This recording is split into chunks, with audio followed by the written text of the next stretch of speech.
Marco Dominic Gonzalez.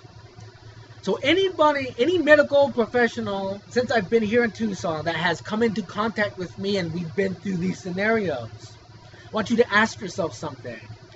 In evading and not telling me the truth, you're not lying. Is that being deceptive? Absolutely, because you're not telling me and you're evading telling me the truth. You're not lying because you're not telling me the truth, but you're evading. That is being deceptive. But that's the same thing. And I can tell with they're having it, they're having a moral issue. I believe Dr. Winter had a moral issue in walking out of the room. Dr. Lancaster had a moral issue. Oh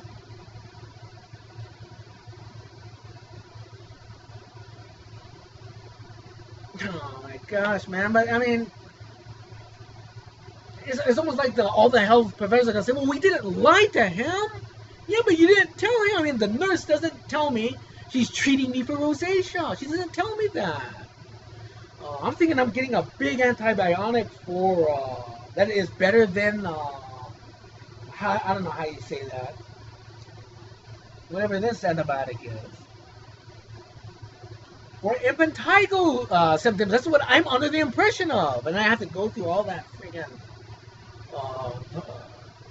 heartache, anxiety. Like, no one's telling me anything. And I still don't know, is this rosacea or not, because I don't know. I'm not being treated for it. She's not telling me that she's treating me for that. I'm just putting the cream on the wounds. And I still have them. I mean, obviously you can see my face.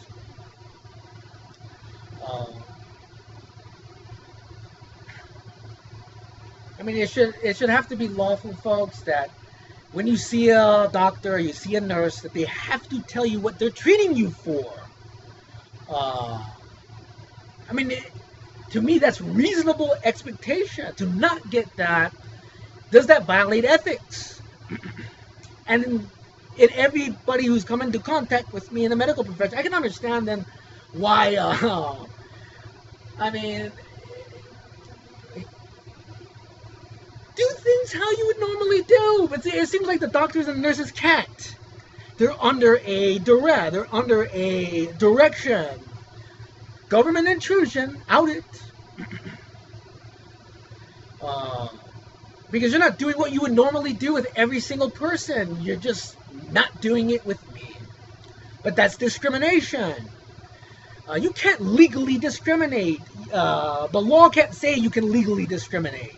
That means you're evading with everybody. That means you're walking out of the room with everybody. That means, and I can't believe that.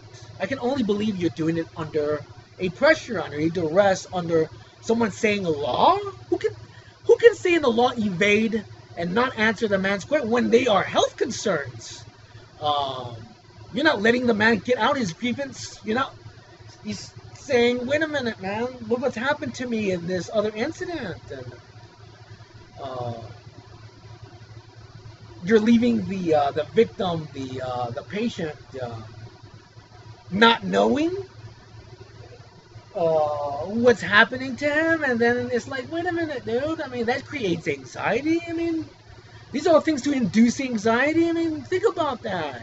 I can't reasonably believe that any doctor or nurse, if you were the patient and someone who was doing that to you, you would have a freaking issue. And then you would want to know, what is the government intrusion? Because they're responsible at the end of the day. City, state, federal. Who's taking the brunt of the responsibility? Because I don't want anybody, and I told this to my dad, I mean, I wouldn't want anybody who's a good person, who is a moral person, and in one situation, I mean, what are you doing, man? Explain it. I authorize in every situation that I am stating on these videos, specifically, release to a lawyer, a human rights group, then you can make a statement. But I want the actual conversation, not recollection, not your recollection or mine. I want the actual conversation.